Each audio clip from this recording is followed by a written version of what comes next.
Unafanya jambo la maana sana kufanya mazoezi. Kwa sababu mazoezi huondoa stress. Na wewe unaonekana una stress kuliko umri wako.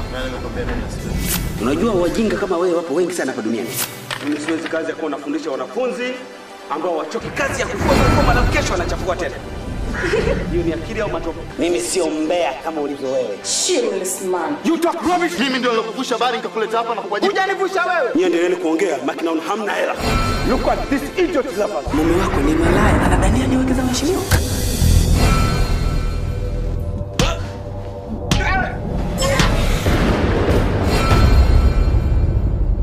Kukusaidia tu mambo yapata anatosha. The biggest mistake a man can do is when he said yes, why should he say no or vice versa?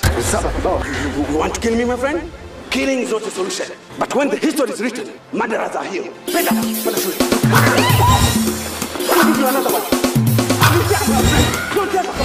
wapo vijana wanaojijua na wapo wasiojijua. Uko tayari? Uko tayari kurudi nyumbani mapema na uko tayari kupika chakula. Unafanya jambo la maana sana kufanya mazoezi. Kwa sababu mazoezi huondoa stress. Na wewe unaonekana una stress kuliko umri wako. Unajua wajinga kama wewe wapo wengi sana hapa duniani. Mimi siwezi kazi ya kuwa nafundisha wanafunzi ambao wachoki kazi ya kufua na kesho wanachafua tena. Hiyo ni akili au matope? Mimi sio mbea kama ulivyo wewe. Shameless man. You talk rubbish. Mimi ndio nilikuvusha habari nikakuleta hapa na kukuajia. Hujanivusha wewe. Nyie endeleeni kuongea, makina hamna hela. Look at this idiot lovers. Mume wako ni malaya, anadhania ni wekeza mheshimiwa.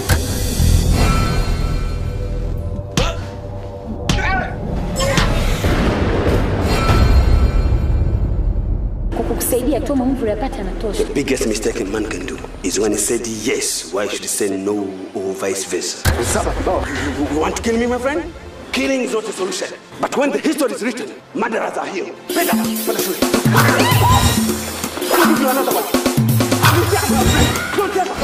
wapo vijana wanaojijua na wapo wasiojijua. Uko tayari? Uko tayari kurudi nyumbani mapema na uko tayari kupika chakula. Uko tayari kuacha anasa Kwa mke wangu halali wa ndoa. Uko tayari? Uko tayari? Stop it. How many times should I tell you this is not a suitable woman for you? Mama yako anaona labda na shida sana ya ndoa. She's a devil in the blue robe. Mwangalie macho yake. Wewe unakuona kama kipofu kwa sasa hivi. Hivi nikumbe mangapi hospitali? Na kufananisha na nazi na macho matatu lakini haioni. Ndio wewe. Shuka lako hii. Gunia chafu hilo linachafua nguo zangu. Unajua thamani ya hii nguo? Na vipi thamani ya mwili wako? Wavulana ndio wanaongoza kuwatongoza wasichana na wanapopata mimba wanaofukuzwa ni wasichana. Kweli. Sasa mimi nipo kwa ajili ya kurekebisha hilo swala. Sasa wewe niambie unataka kufanya nini mwenzangu? And this is my business. If there's going to be any question of what I'm going to teach you right now, you listen to me very carefully. Ni muda uko darasani. Let us take this simple example by using experimental probability. Martha, Jane, and Mashak are the most unpunctual students for mathematics. Na mimi leo ni siku tofauti kwangu. Najua unatambua kwamba mimi sio kichaa. Ama kweli siku zote kichaa huwa anaona wa binadamu wote ni vichaa isipokuwa yeye peke yake. It's true. Mimi ni kichaa. Kama Mungu wa Isaka na Yakobo na Ibrahim ananihusu nini mimi profesa? Na wewe unataka unajua kwa nini nilikuwa nakufuata sana? Sijui. Kwa sababu mimi na wewe tuna share something in common. Utaelewa? Kwa sababu mimi ni chumvi. Unajuaje? Unajua katika dunia kuna watu ambao ni untouchables. Okay. I am extremely okay.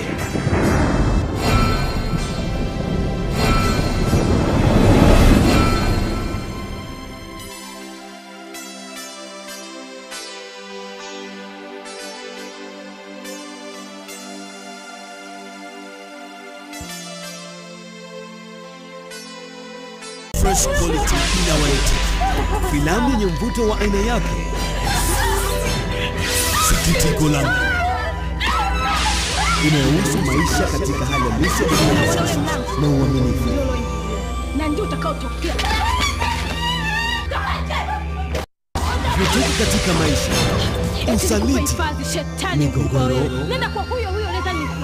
Masuala ya msomo. Written by Steven Kanumba. Sisi yote haya hayatuhusu. Directed by Vincent Kigosi. Usaliti. Wewe ndio chanzo. Toka nje. Vitu katika maisha. Nuru na Soro. Ali Chao. Nduvagwe Misaya. Steven Kanumba. Vincent Kigosi. Charles Magari.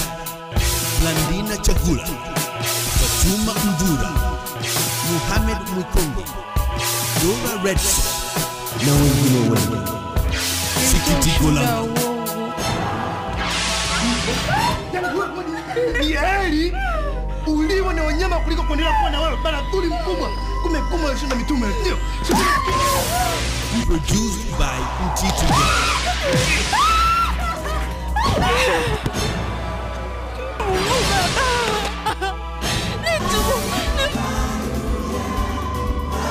Sikitiko langu. Sasa iko maduka. My name is Steve Kanumba, an actor from Tanzania. It's a surprise to me, it's a big surprise to me. Fans, other people are crying, other people are really they're near to faint just because of me. I thank God and I will say that I love them so much. Okay, so what message you have to your fans here? The fans that without them there's no Stephen Kanumba. That's why I say that I love them to the maximum. I love them so much and I really do. The industry. I started acting 10 years ago, but professional acting I started 8 years ago in the movie industry. A lot of movies are produced, a lot of movies. We understand, but the one you feel like is the one which is known than the others. I don't know, you know, everyone has it's movie. Like, I can ask you, you can call Uncle JJ, other people that are calling it This Is It, me and the little girl, Jennifer, other people that are talking about Young Billionaire. So there's a lot of movies. It's like people, they have varieties. Once I've acted a lot of movies, so everyone has the varieties. No, every movie of mine I did wonderful. Which one? I don't go to the location without seeing the script is nice. The one you like than the others, the most. I love all my movies. That's why I'm acting it. That's why I'm putting the market. Which one can you choose for me? All of them are the best. Yeah, all of them are the best. I produce something good to my fans because I love them. So everything is good to them.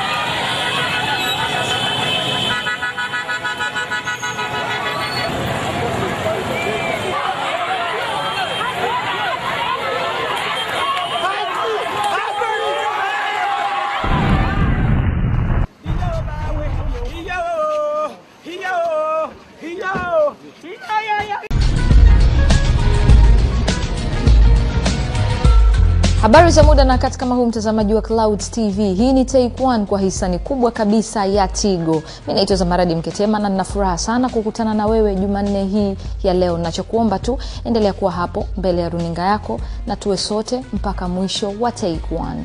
Karibu sana. Take One and action.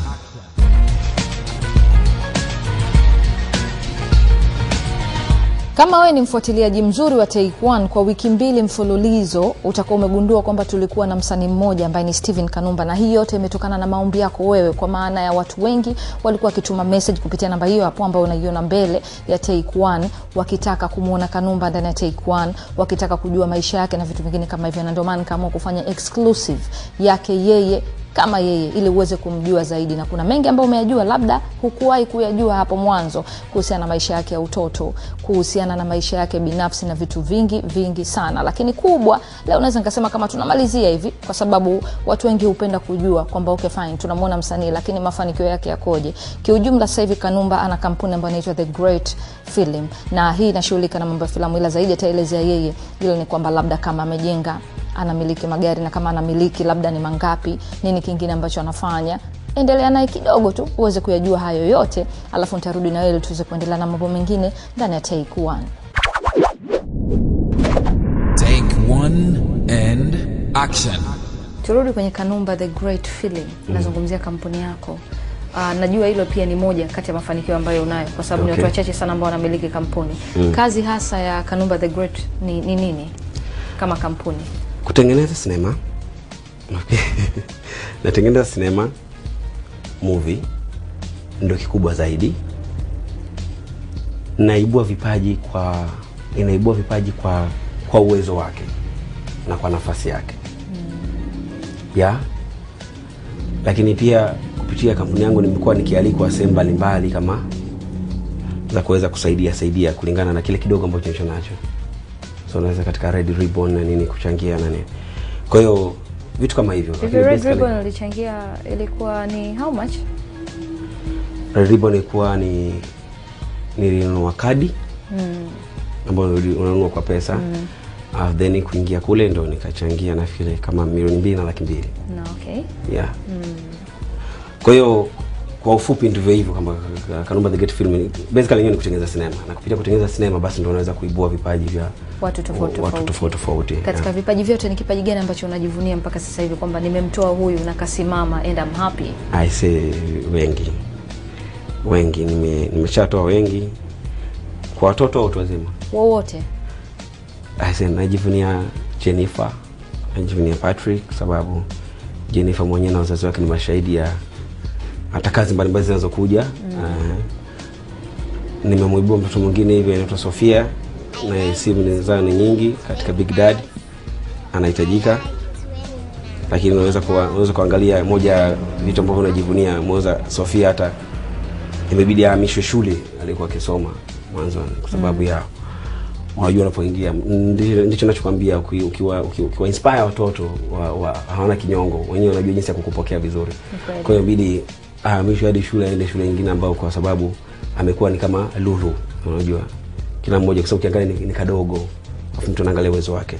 Lakini pia nimeibua wengi kina Pacho kina Imam Yamba kuna kina Wema Sepetu kwa waigizaji nimeleta, kuna kina Shaze Sadri wengi hizi na kila mtu najivunia kuwepo kwake katika industry kwa nafasi yake. Na okay. Siwezi kusema huyu ni better kuliko huyu ila kwa sababu mimi ni kama baba kwa siwezi kubagua. Take 1 and action. Unazungumziaje swala la maproducers ambao labda hawezi kufanya kazi na msichana mpaka wamtake? Kwa sababu kuna wasichana wengine wanakuwa nalalamika kwamba okay fine, mtu anakuwa na kipaji lakini ukienda pale mpaka utakwe na producer, mpaka utakwe na director ndio uweze kufanya kazi. Labda kwenye kampuni yako ama wewe binafsi unalizungumziaje hizo? Ushakufanya kwa mchezo labda? Binafsi ili wanalipinga kwa nguvu zote. Sijawahi kuliona katika movie industry. Sijawahi kuona msichana anapewa role kwa sababu amelala na mtu fulani. Sijawahi kuona mtu analazimishwa afanye ngono kusudi apewe role fulani. Huu ni uongo mkubwa ambao watu wanakuwa wanaupa promo kubwa sana. Ni uongo. Lakini mbona kuna wasichana ambao wanasema kwamba ni kweli hivyo vitu? Wapo watu ambao wakishindwa kumake katika industry watafuta visingizio vingine. Kuna watu ambao ni watovu wa nidhamu katika industry ambao ni wengi. Sio wasichana tu hadi wavulana. Unajua anapofanya utovu wa nidhamu wakati huo anakuwa hajijui, ndio kama nilivyosema mwendo wazimu wakati huo anakuwa hajijui kama ni mwendo wazimu. Kwa wakati anafanya ile haya matatizo hajui kama kuna watu wanawakwaza. Unaona? Na industry sasa hivi imekuwa kama kijiji. Sangine mimi unamkasi bwana namtaka Kanumba, Kanumba mchukua lakini msumbufu, hakuna anataka uende kumsumbua kwenye kazi yake. Kwa hiyo ukitenda jema si rahisi sana kuonekana, lakini ukitenda ujinga ni mara moja tu ujereka. Umeona? Kwa ukisha utenda ule kila mmoja hata kuna anataka kumharibia kazi yake. Kwa kila mtu hata kutumia. Kwa hiyo wengi wao wanakuta wamekumbwa na hili tatizo. Sasa matokeo yake anaanza kuanza kutafuta pengine nilitakwa. Kiukweli mimi sijawahi kuona mtu ameng'ang'anizwa kwa ajili ya kupewa roho. Sijawahi kuona. Mimi nimeona katika industry watu wana date. Yaani wanatoka kimapenzi. Ambao ni kawaida. Ambacho ni kawaida. Mimi nimekuwa nikiimba kwaya kanisani, nimeona watu wanatoka kimapenzi. Maofisini watu watoke mapenzi. Kwa kwenye industry watu watoke mapenzi sio kosa. Sasa ni binadamu kama binadamu wengine. Lakini usema kwamba hii hapa script lazima tufanye ngono ndio niko kwenye uongo. Sijawahi kuona hiyo kitu. Take 1 and action. Labda usafiri wa aina gani ambao unautumia kwa sasa hivi na ni hiyo ama kuna mengine ama ikoje? Nikiwa production natumia gari yangu ya production ya Hiace. Nimeweka chata nyingi kwa ajili ya production. Wakati mwingine natembelea gari yangu V8 Lexus. Wakati mwingine natembelea gari yangu GX. Yep. Okay, so kwa inategemea wakati mwingine na event, kama naenda event fulani acha nitoke na gari. Kama naenda production so unajua production sometimes unakuwa uko rough unajua. Wacha nitoke na hii. Unakumbuka nini zamani wakati unaenda Kaole? ukiangalia watu wanapita barabarani wana drive? Nakumbuka Msoto tu. Nakumbuka Msoto, lakini si laumu kwa hiyo Msoto, kwa sababu ilikuwa kama ni chachu ya mimi kunifanya niongeze bidii kwa kila jambo nalofanya. Na usafiri gani ambao ulikuwa unatumia kipindi kile mara? Dala. Dala. Kwa kwenda sana dala na DCM. Enzi hizo. Na nauli ilikuwa ipigi chenga sometimes. Unajua wakati naingia kaole kwa bado mwanafunzi. Kwa hiyo wakati mwingine niko na sare za shule, kwa hiyo kipindi kile unalipa 50, kwa hiyo naenda na kama sina sare za shule wakati mwingine kwa kitambulisho changu, kwa hiyo unakiweka pale. Kija mkubwa anampisha nakaa mimi namuonyesha kitambulisho na 50 yangu. Yeah. Na okay. Dream car yako ni nini? Ni moja kati ambazo unaendesha ama una dream car ambayo unatamani uje kuendesha siku moja? Kwa kweli sijui, kwa sababu nakumbuka wakati naanza kuigiza gari yangu ya kwanza kununua ilikuwa Starlet. Na ulikuwa huwezi kuniambia gari yote zaidi ya Starlet. Mimi niko na dream yangu kwa nipate Starlet. Lakini nilipopata Starlet baadaye nikaona kwa nini sina baluni? Kaendesha baluni baadaye nikaona kwa nini nisiwe juu? Basi ngoja ni fight, nikawa na RAV4. RAV4 ikaja Harrier, unajua. Harrier baadaye nikawa naona tu waheshimiwa tembea. Kwa sababu sema kama mimi kama nina dream car, yani kila ambacho unajua ukiwa nacho unakitumia afu unakichoka, unatamani kubadilisha, ndio inakuwa vile. Ni stages tuseme. Yeah, stages. Kulingana na kimfuko chako na kinavyokuruhusu. Sasa hivi uko na Lexus. Yeah. Ndio. Sasa hivi unawaza gari gani? Kwa sababu lazima kuna gari nyingine ambayo unakaa unaangalia unasema I wish. It's not necessary wewe nayo. Lakini nafikiri kwa Lexus hapa nimemaliza. Yaani ndo nafikiri ndo inabidi niangalie mambo mengine zaidi. Na okay. Na ndio maana nakwambia nina gari ya juu na gari ya chini, gari ya production na gari vingine nini, kwa vitu vingine unaangalia unaangalia mambo mengine, kwa sababu maisha sio magari tu. Magari ni asset ambazo zipo kwa za muda, unajua. Zipo za muda, zinakuja, zinaondoka. Unaweza kuwa nalo afu kesho isiwepo tena. Ni kama barafu zile. Labda una mjengo somewhere ama una promotion mjengo somewhere.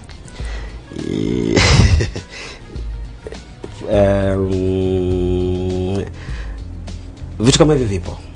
Na kama wasanii ambao tumesota kwa tunatambua kwamba ulikuwa na malengo gani mtu na ulisema unataka kufanya nini. Kwa ni vitu ambavyo vipo, kama vipo basi vinaandaliwa. Na okay. Yeah. Take 1 and action. Mimi nataka kumjua Kanumba wa kawaida ni mtu wa aina gani? Tunakuona kwenye TV unaigiza characters tofauti. Unaweza kaigiza pastor, unaweza kaigiza mtu tu ambaye ni wa hali ya chini, wa hali ya juu, na mazingira yote ambayo umeshawahi kuigiza, labda wa huzuni, wa furaha. Lakini Kanumba wa kawaida yupoje? Kanumba wa kawaida ni kama alivyo binadamu wa kawaida yule aliyekulia katika mazingira ya kawaida, ya kawaida kabisa. Akasoma shule za kawaida. Kanumba ni yule ambaye hajabadilika tangu kipindi kile, labda yuko maybe kanisani, unajua. Mpaka sasa hivi ni yule. Hajabadilika. Ni mtu ambaye hapendi ugomvi. Anapenda kushauri na anapenda kushauriwa. Anapenda kusoma, yani anapenda adventure, kimaanisha hivyo. Kwamba anapenda adventure, anapenda kusoma vitu vingi ambavyo sivijui. Yani anapenda kila siku kichwa changu kiwe na vitu vipya vilivyo katika industry, ambavyo viko katika industry, ambavyo vingine ambavyo ni vya kuhusu maisha kabisa, kuhusiana na dunia ya. Na okay. Stare yako ni nini Kanumba? Kila mtu ana stare yake. Stare yangu mimi napenda kusikiliza muziki. Na kuna kipindi ulikuwa unaimba, I remember. Ama ilikuwa ni katika maigizo tu? Nafikiri katika acting tu. Haujawahi kuimba? Haujawahi wewe mwenyewe labda kurekodi chochote? Yaani hata nikirekodi na rekodi mimi kwa ajili ya yani kujiburudisha mwenye nafsi yangu basi. For fun. For fun, yeah. Lakini ulishawahi kuimba, yani kurekodi tu nyimbo zako for fun? Yani ni kitu ambacho unakipenda? Mara kibao. Mimi nilikuwa mwanakwaya kanisani. Nilikuwa napiga gitaa, magitaa, nilikuwa napiga keyboard, nilikuwa napiga drum. Nilikuwa naimba mbele. Unaona? Hata mashuleni pia nilikuwa na participate katika bendi mbalimbali. Unajua nilikuwa naimba, nilikuwa Hakuna kifaa ambacho sijui kupiga mimi. Kuanzia piano, guitar, drum kwa napiga. Kwa naimba, unajua. Kanisani kwa natunga nyimbo pia ndo tunaimba kanisani. Kwenye kwaya nimeimbia hadi kwaya tofauti. Kwa hiyo uimbaji sio kwamba nasema fufani kwamba sijui anajua. Unajisikiaje kuwa Kanumba huyu ambaye yupo sasa hivi tunaongea naye? Najisikia vizuri kwa sababu naamini tangu nikiwa tumboni kwa mamangu Mungu alijua nakuja kuwa mwigizaji na akanibariki katika hili. Umeona? Kwa hiyo kwa kunifanya hivi nilivyo najisikia faraja na namshukuru yeye pia. Na ukipita mitaani labda watoto wa mama huwa reaction ikoje? Kwa kweli reaction huwa ni kubwa sana. Ukiangalia watoto mara nyingi watoto sijui wakati mwingine wanaona kama mtoto mwenzao, unajua. Labda ni kutokana labda ya zile baadhi ya sinema ambazo nacheza nikiona watoto wenzao. Kwa hiyo watoto wamekuwa kama ni mashabiki wangu yani namba 1 wa karibu sana kuliko mtu yote. Ni watu ambao mnashindwa kuficha hisia zao popote pale wanaponiona. Unaona? Na inashangaza unakuta kitoto hata kidogo ndio kama kinajifunza kuongea. Lakini ndio kitoto kinazungumza hata Kanumba yenyewe zikitamka lakini kinaendelea vile. Kwa hiyo watoto kwangu wamekuwa ni watu wa muhimu, wamekuwa ni mashabiki wangu namba 1. Na jamii nyingi, yani baada ya watoto ndio wengine wanafuata. Na okay. Na wasanii gani ambao unawakubali sana hapa Bongo? Wawili wa kike, wawili wa kiume ambao uigizaji wao unakuvutia wewe kama Kanumba? Nampenda Mona Lisa, uigizaji wake, napenda Rose Ndauka. Nampenda JB, uigizaji wake, napenda Cloud. Na okay. Take 1 and action. Kuna kitu ambacho nataka nijue kutoka kwa Kanumba, ukizingatia ndio mtu ambaye yuko humu ndani, nazungumzia ndani kwenye filamu. Ni producer, at the same time ni muigizaji, lakini ana play parts nyingine tofauti kama kuandika story na vitu vingine. Mara nyingi mimi naamini ili tufike mbali ni vizuri zaidi tuangalie yale makosa yetu ili tuweze kufika mbali zaidi, kwa maana yale mabaya, kwa sababu kuendelea kuangalia mazuri haisaidii kitu. Wewe kama producer, wewe kama mmoja kati ya waigizaji wakubwa, ni kitu gani ambacho kwenye filamu zetu ukiachana na ya kiteknolojia ama ya kiufundi zaidi, kuna yale makosa ambayo yanakuepo tu, labda ni vitu ambavyo vinaweza vikarekebishika ama ni vitu ambavyo vinatokana na uzembe ama chochote? Ni vitu gani vya aina hiyo ambavyo vinakukera kwenye filamu zetu?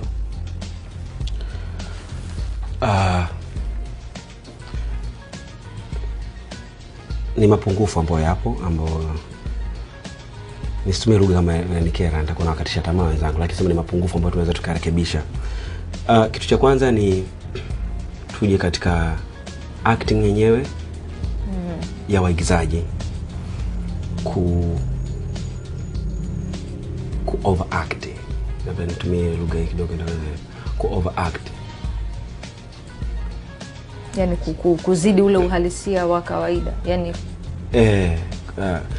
maisha yangu katika acting naamini katika kuwa natural according to the character. Ndio na wanapenda vile. Kwa hiyo kwanza katika acting kwamba na to overact. To overact wala tusicheze chini ya kiwango, bali tuende vile, kwa sababu sisi uzuri tunacheza African story ambazo ni reality kulingana na maisha yetu. Kwa hiyo hilo kwanza katika acting, lakini pia tuwe na tukipata watu makostumia ambao ni professional wataweza kutusaidia katika hili, lakini kama tukikosa basi tupate si wenyewe tujitahidi kusoma kuvielewa hivi vitu costume. Cha pili ni katika production zetu, mimi nawapongeza producers and director wengi wanajitahidi, kwa sababu industry yetu jinsi ilivyoanza kila mmoja anajua, unaona. Lakini leo nasema kama wa Nigeria ambao wameanza kitambo zaidi ya miaka 20 na kule almost kama tuko nao pamoja, ukiangalia tuko nao pamoja, quality tuko nao pamoja, hata creativity, japo wapo wengine wa Nigeria wanaanza kukimbia kwa sababu production zao wanakuwa kama zinakuwa za wanakushirikiana na watu wengine kutoka Hollywood, unajua. Lakini ukizungumza ile ya kawaida yote ni kama wote tuko nao sawa. Ila sasa katika quality tujitahidi, katika sauti tujitahidi, katika sauti, katika picha iwe nzuri inayosomeka. Lakini ubunifu ni muhimu sana kwa sababu story inapoanza always story lazima ni attract mimi niendelee kuiangalia. Unaona? Lazima iwe na upya. Nataka nitofautishe maisha yangu ya kawaida nayoishi na ninapoingia kwenye movie. Unaona? Kwa story lazima iwe yani nicheze story ninavyotaka yenyewe. Sio nicheze mimi ninavyotaka. Ubunifu uwepo katika kuanzia kwa scriptwriter, zile dialogue anazoandika, yale maneno yawe yana ubunifu. Na ndio maana hili ni tatizo moja wapo la script zetu hapa nyumbani. Unakuta scene ni ndefu sana, lakini ukija kusikiliza sana scene nzima unakuta point zilikuwa ni 3 tu, lakini imechukua labda dakika 5, ambao kwa hiyo ingeweza kufupishwa. Angeweza kufupisha pale, akifupisha inakuwa ni short lakini iko clear, kila mmoja anaelewa. Madirector wengi tunao wale madirector ambao ni anakaa kwenye monitor anaangalia quality nzuri na ni nzuri ambao vitu wanajitahidi. Lakini art director ataangalia hata dialogue unazungumza wewe. Penye L uweke L, sio R. Yeah, penye H weka H. Tukija katika production lazima make sure kwamba character inaenda sawa na story. Yaani wale ma character waweka wanaenda sawa na story. Nisiforce kukuweka kwa sababu ni labda ni muda mrefu mko kining'ang'aniza bana, naomba kazi. Unaona? Na hili ndio tatizo hapo wengine wanapokuja wanasema labda kupaka nilale naye labda ndio ananipa kazi. Hapana. Sikupi casting kwa kukufurahisha, nakupa cast kulingana na hadithi inavyosema ndio nakupa wewe. Unaweza tukakaa karibia hata mwaka sijai kupata hadithi ambayo ndana na wewe, basi inabidi usubiri mwaka. Umeona? Kwa hiyo ni vitu muhimu sana ambavyo tunatakiwa tuvifanye sisi katika industry yetu. Hayo ni mapungufu ambayo tulionayo. Take 1 and action. Kitu gani ambacho unatamani sana kuzungumza, ukwahi kupata nafasi ya kuzungumza popote pale? Kinaweza kaa kizuri, kinaweza kaa kibaya, chochote kile.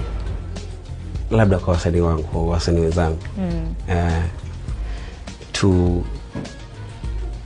Tupendane. Upendo unaozungumzia mimi ni upendo ambao unaweza ukasimama hadi kwa balozi wa mwingine. Unaona? Yaani leo hii niko na wewe, lakini hata nisipokuwa na wewe kule kote nakokwenda bado mimi ni balozi mzuri wako. Kwamba nitanena ukweli juu yako na ulio uongo nitaupinga. Sio nikutane na uongo kule basi na mimi niongezee uongo just to destroy image yako. Uongo na unafiki ni kama njiti ya kiberiti. Unajua? Ni ndogo lakini ukiwasha inaweza kuunguza poli zima. Alafu mtu akiangalia hapo nevu nguazi kuamini kama kilikuwa ni kinjiti tu cha kiberiti kimeunguza poli zima. Ndivyo ilivyo. So uongo na unafiki inakuwa ni kitu ambacho kibaya sana. Na hapana mafanikio palipo na uongo. Unaona, hapana mafanikio. Ila nimeyaona mafanikio palipo na umoja wa kweli na upendo wa dhati. Ila nazungumza si kwa wasanii wote, yaani wasanii wa design yote, tusio waigizaji tu, hata vyombo vya habari kuwa na upendo wa dhati, kwa sababu isifikie hatua fulani kwa sababu wewe unipendi mimi basi kizuri changu chote ukigeuza kiwe kibaya kwa sababu unipendi. Either wewe ni mtu, either wewe ni chombo cha baya. Kilicho cha kweli kimulike, kionekane ni cha kweli kwangu. Kilicho cha uongo basi kipingi, kionekane cha uongo. Unaona? Ya ndicho naweza kusema. Panapohitaji kushikamana basi tushikamane. Yaani kama vile wakati wa njaa basi njaa wote itume, wakati wa kula tule pamoja. Wakati wa majonzi basi wote tufarijiane. Take 1 and action.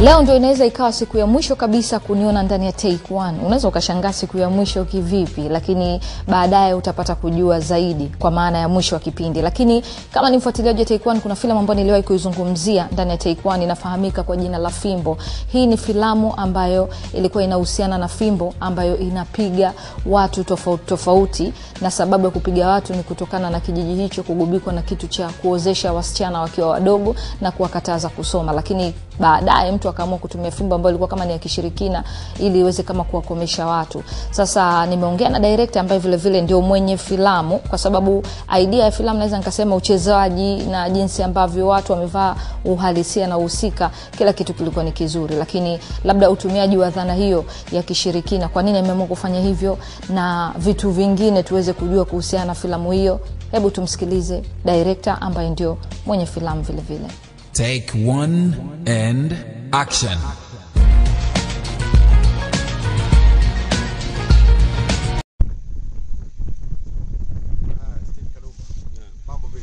Safi.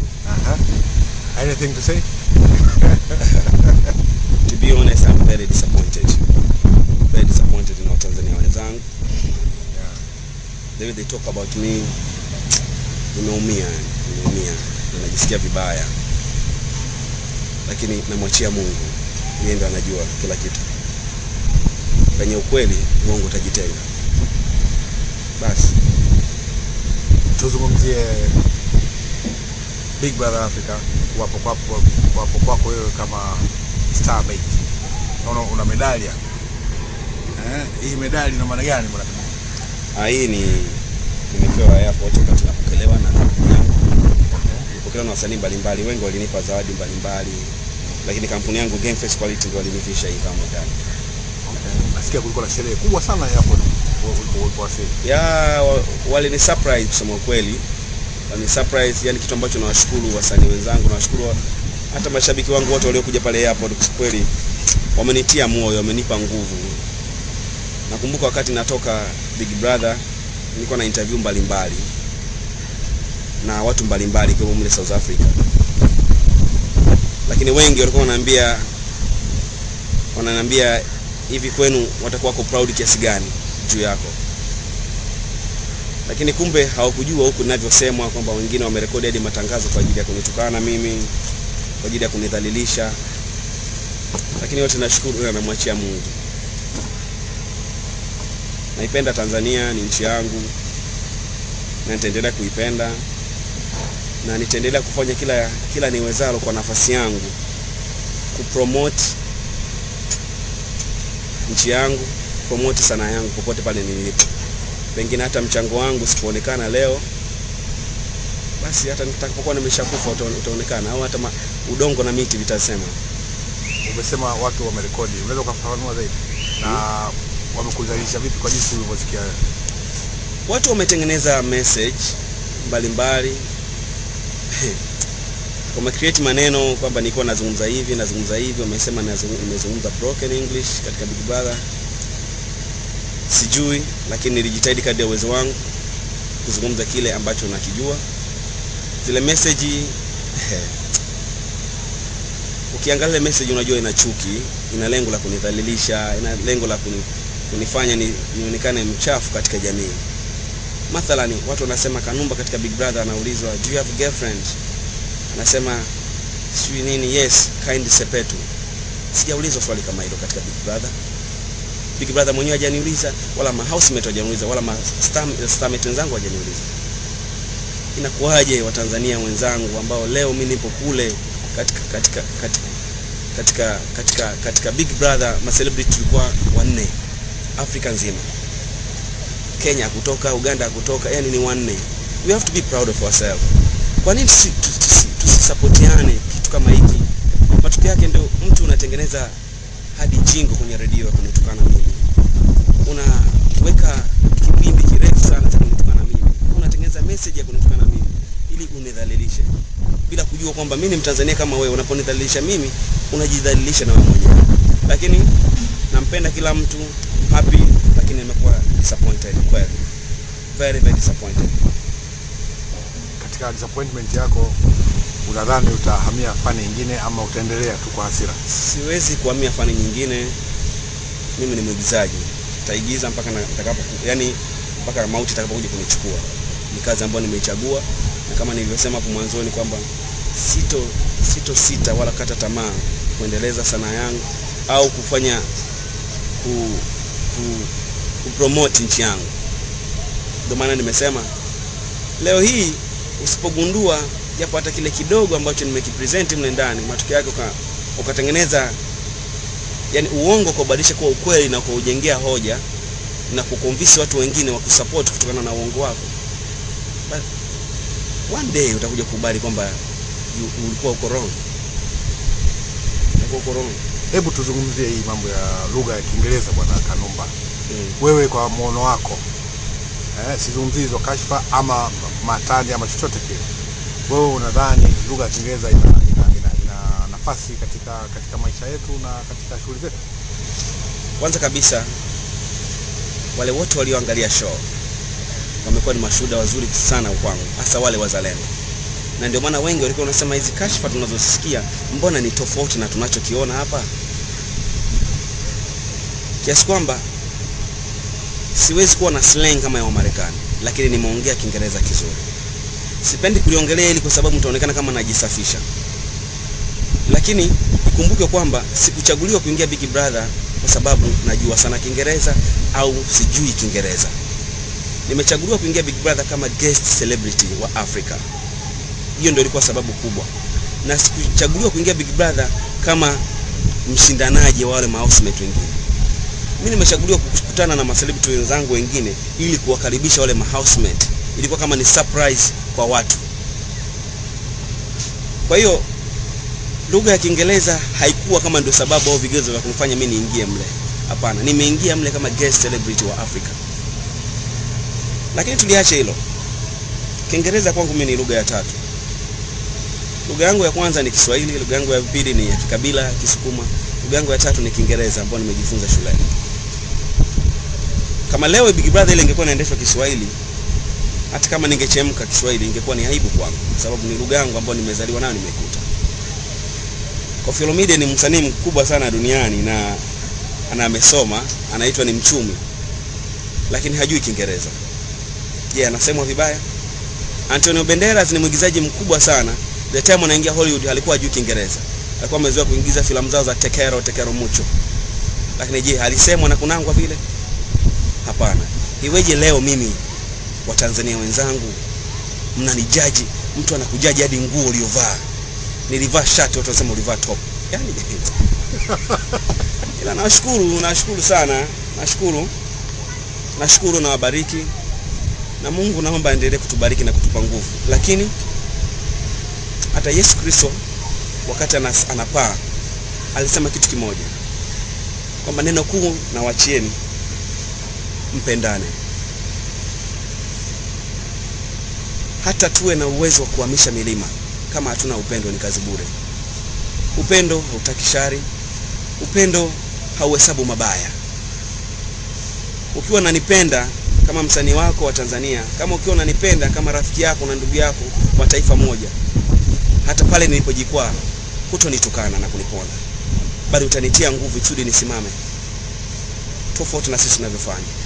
Mapokezi niliyopata wakati natoka naingia Big Brother mpaka natoka nje, kwa watu wangu wa nje yalikuwa ni makubwa kiasi kwamba nikajua nyumbani watakuwa very proud na mimi. Lakini matukio yake yamekuwa vice versa. Kitu ambacho kimenifanya nikubali kwamba nabii akubariki nyumbani kwao ila ugenini. Nashukuru sana na wapenda wote na naomba tupendane. Upendo huwezi kununua dukani, lakini tukishindwa kupendana basi tujaribu hata kupendana. Asanteni. Pamoja na kwamba Kanumba hatunai tena duniani, lakini kuna mengi mazuri ambayo ameacha. Mojawapo ni kama wosia kwa waigizaji ambao ndio wanaanza kwa sasa, na akatoa mwongozo kama tu unataka kuwa mwigizaji mzuri ni vitu gani basi vya kufuata. Mwenyewe aliviita ABCDE. Labda tusikie kutoka kwake. Alijikuta tu akiongea mwezi mmoja kabla ya kufariki. Sanaa ya uigizaji hii kwanza kabisa inabebwa na vitu vitano. Hivi vitu vitano wakati mimi nafundishwa nilikuja nikavigroup katika magrupu matano, yani A, B, C, D mpaka E. Kwa sababu E ina maana yake vitano.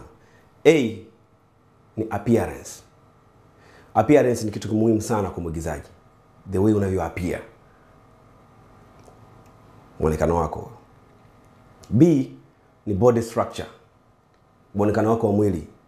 Kwa mwigizaji lazima una mwili ambao sehemu yote unaingia. Kwa mwili ndio urudisha hapa. Ukinipeleka kama mwanafunzi na shoot. Ukinipeleka kama tajiri sasa au baba mwenye familia na shoot. Kwa hiyo unakuta ni sehemu ni kama zile fungu malaya zile ambazo zinafungua kila sehemu. Kwa hiyo unakuta kwa mwili huu naweza nika shoot character yote ile bila limitation. Au mtu kusema kwamba character hii umeshoot lakini umeiforce, haikusuit. Hivi naweza nika shoot. Hata waigizaji wengi wako vile vile. Kwa hiyo ili kama unataka kufanikisha kitu lazima usacrifice kidogo, jitoe mwanga. Haikuwa rahisi kujipunguza hivi, lakini nimefanikiwa. Kwa sababu moja, kufanikiwa napunguza kula na mazoezi kwa sana. Lazima uwe katika ratiba yako. Namalizia. Kwa hiyo B ni body structure, C ni civilization.